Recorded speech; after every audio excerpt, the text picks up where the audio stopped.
సుస్పష్టం. Supreme court review petition వెళ్ళడం అనేది first లక్ష్యం. రెండోది ఆర్డినెన్స్. ఈ రెండు దఫాల్లో కూడా మనం ఇప్పటికీ అయినా సరే ఉద్యమాన్ని కరెక్ట్ గా చెయ్యకపోతే రివ్యూ పిటిషన్ కూడా పడదు ప్రభుత్వాల తరఫు నుంచి. ఉద్యమం బలంగా లేకపోతే రివ్యూ పిటిషన్ అడ్మిట్ కాదు. ఉద్యమం తీవ్రంగా లేకపోతే మనకి అనుకూలంగా జడ్జిమెంట్ రాదు. తిరుగుబాటు దశలోకి మన ఉద్యమాలు వెళ్ళకపోతే మనకి ఆర్డినెన్స్ రాదు. ఎందుకు అంటే ఇప్పుడు చాలా ఉదాహరణ చెప్పారు, అందులో నుంచి మళ్ళీ నేను ఏరుతున్నాను. అట్రాసిటీ కేసు విషయంలో కూడా ఉద్యమం జరగలేదు, తిరుగుబాటు జరిగింది. ఒక రాష్ట్రంలో దాదాపు 7 మంది దళితులు చనిపోయారు. అట్రాసిటీ కేసుని యథాతథంగా అమలు చేపించడం కోసం 7 మంది దళితులు చనిపోయారు. ఆ స్థాయి తిరుగుబాటు, దాని ఉద్యమం అనకూడదు. ఆ స్థాయిలో జరిగితేనే మళ్ళీ కేంద్ర ప్రభుత్వం రివ్యూ పిటిషన్ వేయించి మళ్ళీ సుప్రీంకోర్టుతోటే ఆ చట్టాన్ని యథాతథంగా అమలు చేయాలనిపించారు. అలాగే ఒక రాష్ట్ర ప్రభుత్వం తన వారసత్వ సంస్కృతిని కాపాడుకోవడం కోసం సుప్రీంకోర్టు కొట్టేసిన జల్లికట్టు వారసత్వాన్ని, సాంప్రదాయాన్ని ఆ రాష్ట్ర ప్రభుత్వం కూడా ఆ స్థానిక ప్రజల కోసం సుప్రీంకోర్టును కాదని చట్టసభల ద్వారా సుప్రీంకోర్టు కళ్ళకి గంతలు కట్టి ఆ సాంప్రదాయాన్ని నడిపిస్తుంది. అంటే ఇక్కడ ఎటు చేసి తిరుగుబాట్ల ద్వారా సాధించుకున్న మన హక్కుల్ని, ఉద్యమాలు కాదు, నేను పదాలు చాలా స్పష్టంగా వాడుతున్నాను, తిరుగుబాట్ల ద్వారా సాధించుకున్న మన హక్కుల్ని ఉద్యమాల ద్వారా అమలులోకి తెచ్చుకున్నాం మనం. అవి ఇప్పుడు ప్రశ్నార్థకమైనప్పుడు మళ్ళీ తిరుగుబాట్లే మనకి శరణ్యం. మనం ఉద్యమాలు అంటున్నాం. ఈరోజు తిరుగుబాటుకి ఉద్యమానికి తేడా తెలియకుండా ఒక ర్యాలీ తీసినా దాన్ని తిరుగుబాటు అంటున్నాం. ఐటీడీఏ ముట్టడించినా దాన్ని తిరుగుబాటు అంటున్నాం. తిరుగుబాటుకి ఉద్యమానికి చాలా తేడా ఉంది. మనం ఈరోజు చేస్తున్నవన్నీ కూడా ఉద్యమాలు. ఉద్యమానికి తిరుగుబాటుకి చాలా వ్యత్యాసం ఉంది. మనం ఇంకా తిరుగుబాటు స్థాయికి వెళ్ళలేదు. కానీ ఈ రోజు అనివార్యమైంది. ఇకపోతే మనకి లక్ష్యం సుస్పష్టమైంది, కానీ కార్యాచరణలోనే మనం ఇంకా చాలా, ఇంత విశ్లేషణ తర్వాత కూడా చారిత్రక నేపథ్యం నుంచి, గత అనుభవాల పాఠాల నుంచి, నిన్నటి తప్పటడుగుల నుంచి కూడా మళ్ళీ మనం విశ్లేషించుకుంటున్న మన పదజాలంలో నుంచే మనం ఆ లోపాలను వెతుక్కోవట్లేదు. సరే, 30-40 ఉద్యమాల ప్రజా సంఘాలతో ఒక అండర్స్టాండింగ్ వచ్చిన తర్వాత మీకు పలానా విషయంలో కలిసి వస్తాం, పలానా విషయంలో కలిసి రామన్నారు. కానీ అంతిమంగా చేసుకోవాల్సింది ఎవడు? వాడు కలిసి వస్తానన్నాడు, చేయాల్సింది ఎవడు? మన ఇల్లు మనం సర్దుకొని కూర్చోబెట్టిన తర్వాత వచ్చి కూర్చుంటాడు. కానీ తిరుగుబాటు చేయాల్సింది ఎవరు? అంతిమంగా మనమే. ఇక్కడ మళ్ళీ మనం చారిత్రక నేపథ్యం ఏంటంటే, భారతదేశ చరిత్రలో ఆదివాసీ ఉద్యమాలు ఏవి కూడా సక్సెస్ అయిన ఏవి కూడా ఈరోజు మనం అనుభవిస్తున్న ప్రతిఫలాలేవి కూడా ఇలాగ ఎవరితో కలిసి వెళ్దాము, ఎవరెవరిని కలుపుకొని వెళ్దాము, ఎవరితో వెళ్తే మనకి లాభ నష్టాలు అని బేరీజు వేసుకున్న తిరుగుబాట్లు కాదు. మన మనుగడ కోసం, మన ఉనికి కోసం, మన భూమి మన భుక్తి కోసం మనం మాత్రమే తిరగబడ్డాం. ఆ తిరుగుబాట్లకు ప్రతిఫలంగా మేధావులు, ప్రపంచం మన వైపు నిలిచింది. కానీ ప్రపంచం అండని చూసి మనం ఎప్పుడు తిరుగుబాటు మొదలు పెట్టలేదు.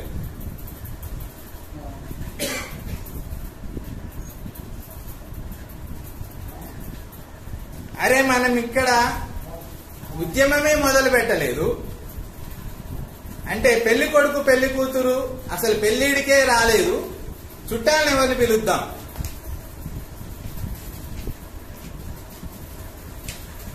పిట్ట కథలాగుంది. నాకు మళ్ళీ ఒక పిట్ట కథ చెప్పాలనిపిస్తుంది. నక్కమావంట పొంగమావని పిలిచి ఫంక్షన్ పెట్టిందంట. మంచిగా ఎడల్పు ప్లేట్లో పాయసం పోసిందంట. మస్తుంది మామ పాయసం, తాగు తాగు అని కొంగ చెప్పిందంట. దీని పని ఇట్లా ఉంది అని చెప్పి మళ్ళీ అది పిలిచింది ఇంకో రోజు. అది కూజాలో పోసింది. నిన్నటానికి ఇది ఇంకా బాగుంది మామ, తాగుదా అంది. అందుకే ఇతరులతో కలిసి చేసే ఏవి కూడా అలాగే ఉంటాయి. ఇంకోటి, జాతి తిరుగుబాట్లు వేరు, సామాజిక ఉద్యమాలు వేరు. మనం ఇంతసేపు మాట్లాడిందంతా సామాజిక ఉద్యమాలు, సామాజిక నేపథ్యాల గురించే మాట్లాడాలి. సమాజం వేరు, జాతులు వేరు. ఇక్కడ మనకి స్పష్టంగా గిరిజనులు, గిరిజనేతరుల దాడులు, గిరిజనేతరుల కొంతమంది ఆదివాసీ సమాజపు సానుభూతి పరులు, మేధావులు ఉండొచ్చు, కానీ సమాజం మన వైపు లేదు. మనం ఉద్యమం చేస్తే ఆ మేధావులు మన వెంట ఉంటారు, కానీ ఆ సమాజం మన వైపు ఉంటది అనుకోవడం మన కళ బుద్ధి. చరిత్ర అదే చెప్తుంది. 100 సంవత్సరాలు అల్లూరి సీతారామరాజుకి విల్లు పట్టడం రాదు, నేర్పించింది ఆదివాసి. అల్లూరి సీతారామరాజు కన్నా 100 సంవత్సరాల ముందు నుంచి పీతుర్లున్నాయి, రంప పీతుర్లున్నాయి. కానీ అల్లూరి సీతారామరాజు వచ్చిన తర్వాత ఆ రంప పీతురు ఉద్యమం ఐజాక్ అయింది. అల్లూరి సీతారామరాజు పేరు వచ్చింది. ఒక్కసారి చరిత్ర తిరిగి అయింది. అల్లూరి సీతారామరాజుకు ముందు ఆదివాసీ ప్రాంతంలో గిరిజనేతరుల జనాభా ఎంత, అల్లూరి సీతారామరాజు ఉద్యమంలోకి వచ్చిన తర్వాత గిరిజనేతరుల ఏజెన్సీ ప్రాంతంలో వాళ్ళ వలసలు ఎన్ని జరిగాయి చూడండి. సోయంగంగులు మొదటిసారి ఆదివాసీ సమాజంలోకి ఒక పార్టీ జెండాని పాతింది సోయంగంగులు. సోయంగంగులు తర్వాత పరిణామం ఏంటి? మళ్ళీ అదే. అంటే మనం కొమరం భీంని అనుసరిద్దామా, అల్లూరి సీతారామరాజు అనుసరిద్దామా అనే సందిగ్ధత ఇప్పుడు మళ్ళీ ఈ సమాజంలో, ఈ జనరేషన్ లో, మన జనరేషన్ లో మొదలైంది. ఎటు వెళ్ళాలి?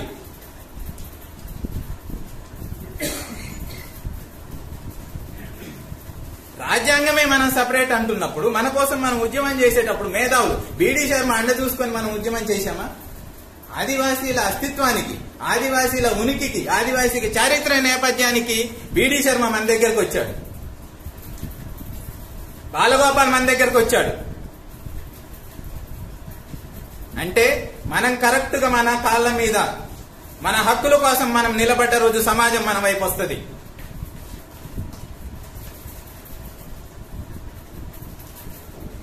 లంబాడిని తొలగించడం కోసం ఏర్పడ్డ జేఏసీ, మళ్ళీ ఇప్పుడు ఓకే ఈ చారిత్రక నేపథ్యం అయిపోయింది, మన దగ్గరకు వద్దాం. ఈ జేఏసీ,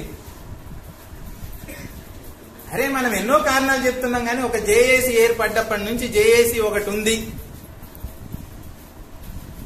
ఈ జేఏసీ ఇన్ని సంఘాలతో కలిసి ఇంత పరిపుష్టిగా ఉంది. ఇది ఒక మనకొక ప్రత్యామ్నాయ నాయకత్వాన్ని, ప్రత్యామ్నాయ రాజకీయ శక్తిగా లేదా సామాజిక పోరాట శక్తిగా మనకు ఒక అండదండగా ఉంది అనే వాస్తవికమైన భరోసాని మనం ఇచ్చామా?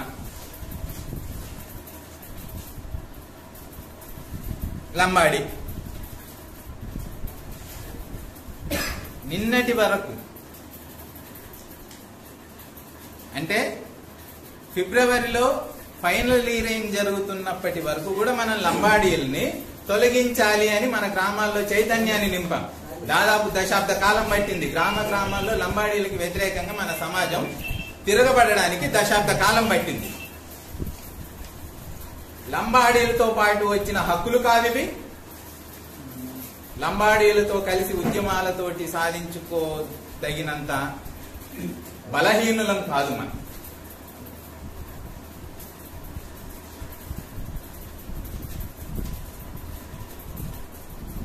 ఎందుకు ఇంత బలహీనంగా మాట్లాడుతున్నాం?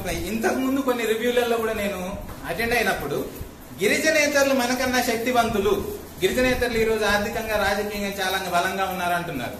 సింపుల్, మనం దండ పెట్టుకునే కొమరం భీం, మనం దండేసి దండం పెట్టుకునే కొమరం భీం కన్నా ఆ రోజు నవాబు బ్రిటిష్ వాడు చాలా శక్తివంతుడు.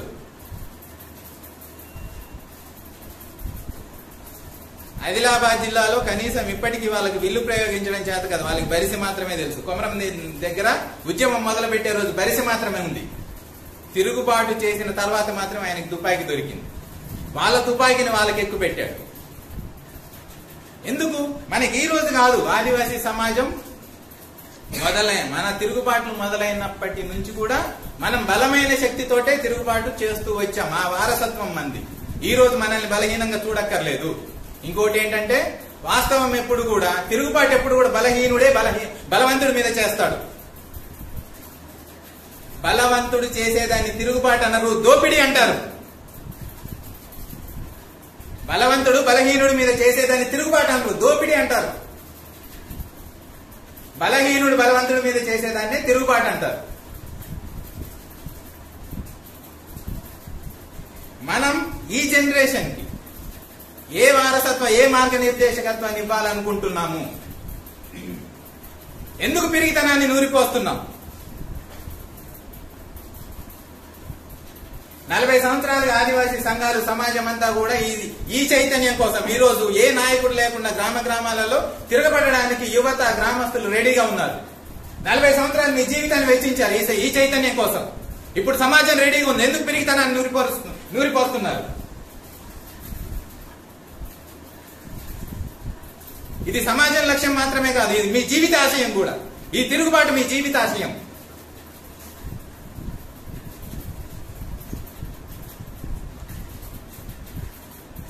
ఒక్కొక్కరికి 30-40 సంవత్సరాల సామాజిక ఉద్యమ నేపథ్యం ఉంది. పిరిగితనాన్ని నూరిపోయడానికి కాదు మీరు నాయకులు.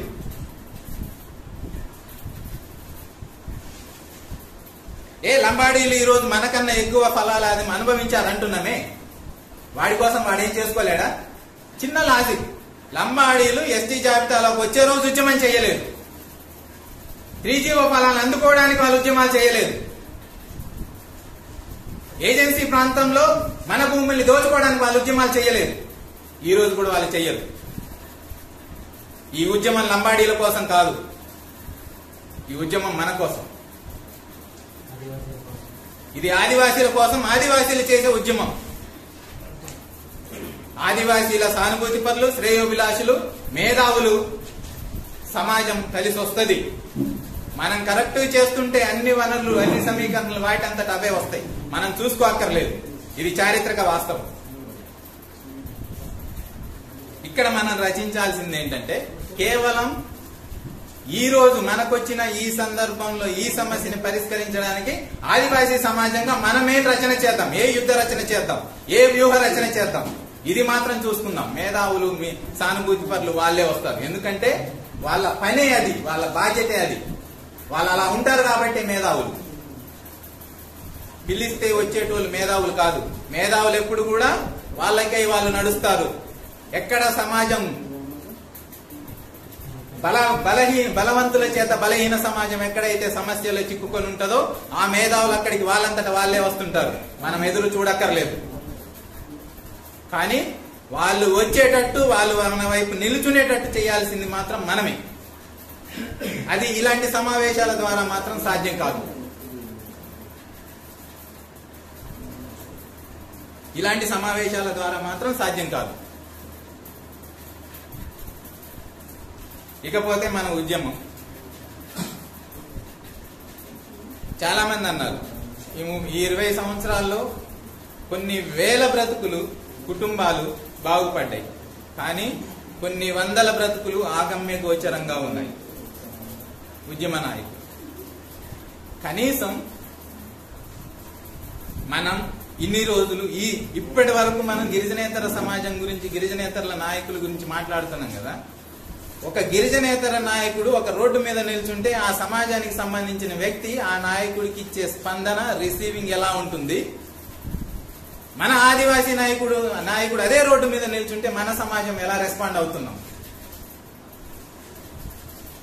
నాయకుడు అక్కడ రోడ్డు మీద కనిపిస్తే మనం ఇలా తప్పించుకొని వెళ్ళడానికి ప్రయత్నిస్తాం.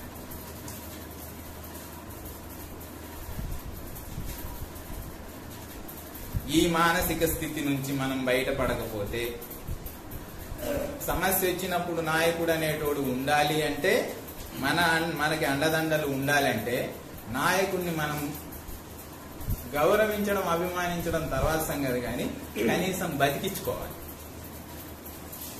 ఈరోజు మన నాయకులకి గౌరవం, అభిమానం కన్నా బ్రతుకు పోరాటం చాలా కష్టం. వ్యాపారం లేదు, వ్యవసాయం లేదు, ఉద్యోగం లేదు, సమాజం ఆదరించే పరిస్థితి లేదు. మనకు సమస్య వచ్చినప్పుడు ఏ నాయకుడి ఫోన్ నెంబర్ ఉంటుందా, ఎవరు తెలుసా అని ఎదురు చూస్తామే. కానీ ఆ నాయకుడిని మన సమాజం కనీసం నాయకుడు ఎవరన్నా ఒక చిన్న ఈ రోజు ఇక్కడ భద్రాచలం దగ్గరలో ఎక్కడన్నా మీటింగ్ జరిగిందనుకో, ఎన్నో మీటింగ్లు భద్రాచలంలో జరుగుతాయి, కల్లారా చూస్తున్నాను. ఒక్కరన్నా ఇంటికి పిలిచి భోజనం పెడతారేమో మన నాయకులకి అని చూస్తే వేరే వాళ్ళ దాకా అక్కర్లేదు. ఆ సంఘంలో సభ్యుడు ఉద్యోగి ఉన్నా కూడా ఆయన కూడా భోజనం పెట్టడు. ఏంటిది దౌర్భాగ్యం? ఈరోజు కొంతమంది కామెంట్ చేస్తున్నారు, 20 సంవత్సరాలు ఈ నాయకులు సరిగ్గా ఫాలోఅప్ చేయలేదు, అందుకే మనకి 3G కొట్టుకుపోయింది. 20 సంవత్సరాలుగా ఈ నాయకుడికి నువ్వు ఒక్క పూట భోజనం పెట్టావా? గుండెల మీద చేసుకొని చెప్దాం.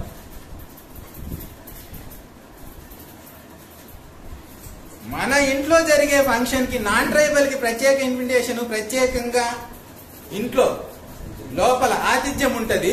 మన నాయకుడికి మాత్రం ఆ చెట్టు కిందే ఆ కుర్చీల మధ్యలో ఏంటి ఇది ఆత్మాభిమానం, ఆత్మగౌరవం అంటే మనల్ని గారు అని పిలవడం కాదు, మనల్ని వేరేవాడు అన్నగారు, సుబ్బారావు గారు అని పిలవడం కాదు. మనకి మనం ఏం రెస్పెక్ట్ ఇచ్చుకుంటున్నాము, మనదైన అస్తిత్వానికి మనం ఏం రెస్పెక్ట్ ఇచ్చుకుంటున్నాం, మన సంస్కృతికి ఏం రెస్పెక్ట్ ఇస్తున్నాం, మన నాయకత్వాన్ని మనం ఎలా చూసుకుంటున్నాం. మన నాయకుడేమో రోడ్డు మీద చిరిగిన బట్టలతోటి అరిగిపోతే కుట్టించుకున్న చెప్పులతోటి తిరుగుతూ ఉంటే, మనం మాత్రం నాన్ ట్రైబల్ నాయకుడికి మాత్రం కోటి దండాలు వేసుకుంటూ తిరుగుతూ ఉంటాం. ఎక్కడి నుంచి వస్తుంది మరి మనకి బలమైన నాయకత్వం?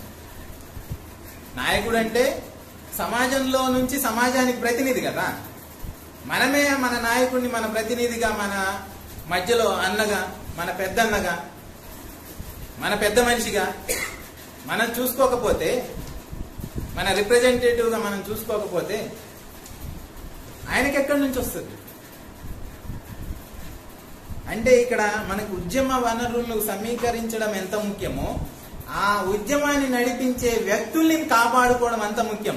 ఆ అభిమానం, ఆ గౌరవం, ఆ రెస్పాన్సిబిలిటీ, అంటే మన కుటుంబాన్ని చూసుకోవడం మనకి ఎంత ముఖ్యమో, మన నాయకత్వాన్ని మనం పోషించడం కూడా అంతే ముఖ్యమని ఆ కనీసపు రెస్పాన్సిబిలిటీ సెన్స్ మనకు మొదలైతేనే అప్పుడు వనరులు మొదలవుతాయి.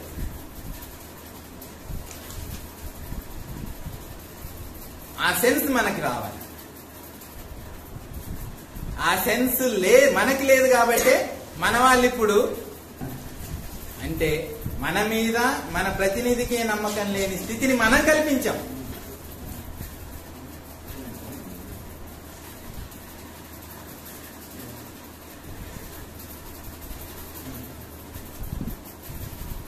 నమ్మకాలు ఎక్కడి నుంచో ఊడిపడవు.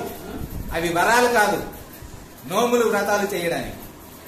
అవి స్వభావాలు, అవి మనస్తత్వాలు, అవి బుద్ధిలో నుంచి రావాలి. ఆ బుద్ధి మనకి వస్తే ఆటోమేటిక్ ఇదిగో ఇక్కడ బుద్ధి మారు, ఈ స్టేజ్ మీద బుద్ధి మారు.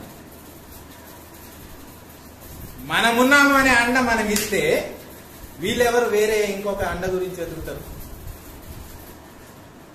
కానీ వాస్తవం నేను ఈరోజు డయాస్ మీద ఉన్న వాళ్ళకి చెప్తున్నాను, ఈ రోజు గ్రామీణ ప్రాంతాల్లో చైతన్యం చేయడానికి మీరెవరు కదలక్కర్లేదు. యువత రెడీగా ఉంది. ఉద్యోగస్తులు ఆల్రెడీ మీరెవరు లేకుండానే గ్రామాన వాళ్ళకి తెలిసిన చుట్టాలతోటో ఇంకేదో చైతన్యపరుస్తున్నారు. మీరు చేయాల్సిందల్లా ఒకటే, ఈ రోజు ఏ నాయకత్వం దిశానిర్దేశం లేకుండా ఒక సమస్య మన సమాజాన్ని అల్లకల్లోలంగా ఒక అగాధంలోకి నెట్టేసింది. మేమున్నాము, మీకు ఈ సమస్య నుంచి బయటపడేయడానికి మేమున్నాము అని మీరు నిలబడండి. ఎలాగా? మోదీ అక్కడెక్కడో పెద్ద విగ్రహం కట్టించాడు, అలా మీరు నిలబడండి చాలు. సమాజం ఈరోజు రెడీగా ఉంది. ఇది సమాజం గొప్పతనం కాదు, మీ కృషి, ఇన్నాళ్ళు ఈ సమాజంలో ఈ మార్పు రావడం కోసం మీరే కృషి చేశారు. మీరు నిర్మించిన సమాజం ఈ రోజు రెడీగా ఉంది. మీరు నిలబడండి ముందు. ఇక మన ఉద్యమ కార్యాచరణ విషయానికి వస్తే స్ట్రైట్ గా మనం రాజకీయ నాయకుల్ని టార్గెట్ చేసుకొని ఉద్యమాలు నడవాలి. గల్లీ నుంచి ఢిల్లీ వరకు అయినా సరే రాజకీయ నాయకులు ఇక్కడ మనం 3 విభాగాలుగా జరగాలి. ఒకటి, ఇప్పుడు మంకిడి బుచ్చయ్య గారు అన్నట్టు రిప్రజెంటేషన్ ఒక రకమైన విభాగం. అది ఈ రోజు ఇక్కడ ఈ ఊర్లో మీటింగ్ ఉందన్నా, అక్కడ పంచాయతీ ఉందన్నా అన్నా కూడా ఆగకూడదు. వాళ్ళ పని వాళ్ళు చేసుకుంటూనే ఉండాలి. ఇంకోటి, ఇక్కడ ఉద్యమం. ఎందుకంటే ఏ రిప్రజెంటేషన్ కన్నా బలం ఎక్కడి నుంచి వస్తుంది? ఇక్కడ జరిగే ఉద్యమాల నుంచే వస్తుంది. ఈ ఉద్యమాలు నిర్మించే బాధ్యత ప్రజా సంఘాలది, ఉద్యమాన్ని బలంగా. ఇంకోటి నేను ఇస్తున్న సూచన ఏంటంటే, కొన్ని నేను చూశాను, కానీ ఈ జేఏసీ నుంచి ఏ సంఘం ఉద్యమం చేసినా అది జేఏసీ ఉద్యమంగా మలుచుకోండి. ఎందుకంటే కొన్ని ప్రాంతాల్లో ఒక్కొక్క సంఘం బలంగా ఉంటుంది, కొన్ని ప్రాంతాల్లో ఇంకో సంఘం బలంగా ఉంటుంది. కానీ ఆ సంఘం పిలుపుని కూడా అది జేఏసీ పిలుపుగానే, జేఏసీ డయాస్ గానే మనం మలుచుకోగలిగితే ఆదివాసీలందరూ ఒక్క తాటి మీద ఉన్నారు అనే మంచి మెసేజ్ వస్తుంది. ఇంకోటి ఏంటంటే, ఈ నిర్మాణానికన్నా ముందు నేను ఇది ముందే చెప్పాలనుకున్నా, ఈ జేఏసీ లంబాడీల కోసం, లంబాడీని తొలగించడం కోసం ఏర్పడుతున్న జేఏసీ కాదు. ఆ ఉద్యమాన్ని ఈ ఉద్యమాన్ని ఒక తాటి మీద మనం చూడదు. ఇది కేవలం 3GO. ఈ 3GOని కేవలం ఉద్యోగ సమస్యతో మనం ముడిపెట్టదు. గిరిజనేతరుల మధ్య, మన భూమి మీద మన హక్కుని కోల్పోయే ప్రమాదానికి నెట్టేసిన గిరిజనేతరుల మీద, ఇది భూమి భుక్తికి సంబంధించిన ఉద్యమం. మన భూమి మీద మన భుక్తికి, మన హక్కుకి సంబంధించిన ఉద్యమం. ఇది మనం అలాగే చూడాలి. కాబట్టి ఇది ఈ జేఏసీ మాత్రం ఎక్స్క్లూజివ్ గా 3GO ఉద్యమ జేఏసీగా మనం చూడాలి. దీనికి 2 రాష్ట్రాలకి ఒక స్టీరింగ్ కమిటీ ఉండాలి. ఈ రోజు 2 రాష్ట్రాల అన్ని సంఘాలు రాకపోయి ఉండొచ్చు. ఆదివాసీ సంక్షేమ పరిషత్ మాత్రమే 2 రాష్ట్ర కమిటీలు వచ్చాయి. కానీ 2 రాష్ట్రాలకి ఉమ్మడి స్టీరింగ్ కమిటీ ఉండాలి.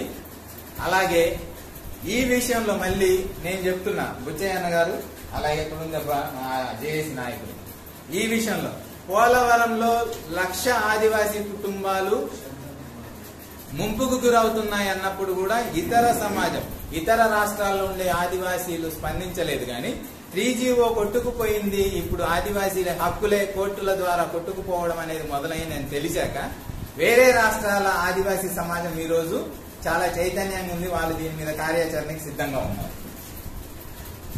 కాబట్టి ఇక్కడ ఉండే లంబాడోలతో కాదు, ఇది జాతీయ స్థాయి ఉద్యమంగా మార్చుకోవడానికి బయట ఉండే రాష్ట్రాల ఆదివాసీ సమాజం మనతో కలిసి నడవడానికి చాలా సిద్ధంగా ఉంది. అది సుప్రీంకోర్టు కేసుకైనా సరే మన వాళ్ళు కలిసి వస్తారు. కాబట్టి దీనికి జాతీయ సమన్వయ కమిటీ ఒకటి అవసరం, 2 రాష్ట్రాలకి స్టీరింగ్ కమిటీ ఒకటి అవసరం. ఉద్యమం విషయానికి వస్తే యువత మాత్రం ఉద్యమం మొత్తం బాధ్యత చూసుకోవాలి. యువతని, ఉద్యమాన్ని నడిపించే బాధ్యత ప్రజా సంఘాలు చూసుకోవాలి. ఉద్యోగస్తులుగా మనం ఇప్పటికైనా ఇప్పుడు ఆయన ఉద్యమం చేయాలా, జోలి పెట్టుకొని అడుక్కోవాలా? ఉద్యమకారుడు కాబట్టి ఉద్యోగస్తులు జేఏసీ అవుదామా, లేకపోతే మనం అందరం ఒకే డిమాండ్ మీద మనం ఆర్థిక, నైతిక, మేధోపరమైన వనరుల్ని, అంటే 2 శాఖలు మనం ఏమనుకున్నాం, రిప్రజెంటేటివ్ కమిటీ ఒకటి అనుకుంటున్నాం, ఉద్యమ కమిటీ ఒకటి అనుకుంటున్నాం. ఈ రెండిటికి ఇంధనాన్ని ఇచ్చే బాధ్యత ఉద్యోగస్తులుగా మనం చూద్దాం. గ్రామాలతోటి చివరి అంకం ఏంటంటే, యువతకి, ఉద్యోగస్తులకి, ప్రజా సంఘాలకి మనకు ఒక కార్యాచరణ తీసుకుంటే గ్రామీణ ప్రాంతాలలో ఇప్పటికైనా మనం గ్రామ సభల్ని బలోపేతం చేసుకుందాం. ఇది ఒక అవకాశం, అవసరం. అదే సుప్రీంకోర్టుకి మనం గ్రామ సభలు పెట్టి ప్రత్యేక సంస్కృతి, సాంప్రదాయాలు, ప్రైవసీ హక్కులు కలిగిన మా సమాజంలో గిరిజనేతరుల వలసల కారణంగా, ఉద్యోగుల కారణంగా మా సంస్కృతి, సాంప్రదాయాలు, మా ప్రైవసీ మేము కోల్పోయే ప్రమాదం ఉంది కాబట్టి మాకు మా స్వయం పరిపాలన అధికారాల అనుసారంగా మా వ్యవస్థలన్నీ కూడా మా ఉద్యోగస్తులతోటే నింపుతూ మా స్వయం పరిపాలన అధికారాల్ని ఇంప్లిమెంట్ చేయండి అని ప్రతి గ్రామ సభ తీర్మానాన్ని అదే సుప్రీంకోర్టుకి సబ్మిట్ చేద్దాం. ఇదే గవర్నర్కి, అదే రాష్ట్రపతికి పంపించి మాకు హక్కుల ఉల్లంఘన జరుగుతుంది, గిరిజనేతర ఉద్యోగుల వలసల కారణంగా మా మనుగడ, మా సంస్కృతి సాంప్రదాయాలు ప్రశ్నార్థకంగా మారుతున్నాయి, please save hour privacy, culture and life style livelihood అని మనం ఇవ్వగలిగితే ఇది ఇప్పుడు అవసరం. ఎందుకంటే ఆంధ్రాలో అదే జరిగింది. మొన్న ఇంగ్లీష్ మీడియం స్కూళ్ల కోసం హైకోర్టు కొట్టేస్తే పేరెంట్స్ కమిటీ తీర్మానాలు పంపించింది ప్రభుత్వం. ఇప్పుడు ప్రభుత్వం ఇన్సెంటివ్ గా తీసుకోవాలి అనేది మన మేధావుల వాదన. అసలు పిసా చట్టం తీర్మానాలు కూడా ప్రభుత్వమే తీసుకొని ఈ రివ్యూ పిటిషన్ కి సపోర్ట్ గా తీసుకోవాలి, అసలు ప్రభుత్వం బాధ్యత వహించాలి అంటున్నాం. ఒకవేళ మన మేధావులు ముఖ్యమంత్రి గారి దృష్టికి ఈ పాయింట్ తీసుకెళ్లే అవకాశం ఉంటే తీసుకెళ్ళండి. ఒకవేళ కేసీఆర్ అన్న ఆ విషయంలో ముందుకు వస్తే ఆటోమేటిక్ గా ఆంధ్ర ప్రభుత్వం కూడా ముందుకు వస్తుంది, తీర్మానాలు పంపిస్తే మనకి స్టఫ్ అవ్వదు. కానీ ప్రభుత్వం తీసుకున్నా తీసుకోపోయినా అది మన అధికారం. మనం గ్రామాన, ఎందుకంటే ప్రతి గ్రామంలో ఈ రోజు నిరుద్యోగ యువత ఉంది. ఉద్యమానికి అవసరమైతే ఆ గ్రామాన్ని తరలించే బాధ్యత ఆ యువతకే ఇద్దాము. ఆ పెసా గ్రామ సభని నిర్మించుకునే బాధ్యత కూడా వాళ్ళకి ఇద్దాం. ఈ రెండు పనులు చేసుకుంటే ఈ రకంగా మన కార్యాచరణ ఉండాలనేది నా సూచన. కాకపోతే నేను మాత్రం ఆదివాసీ అస్తిత్వ పోరాటంలో గిరిజనేతరుల సహాయ సహకారాన్ని, మేధావుల శ్రేయోభిలాషుల సహాయ సహకారానికి వ్యతిరేకిని కాదు. కానీ వేరే వాళ్ళ అండదండలతోటే మన ఉద్యమాన్ని నిర్మించుకుందామనే బలహీనమైన విచారం, ఏమంటారు దాన్ని, ఆలోచనకి నేను వ్యతిరేకం. Thank you.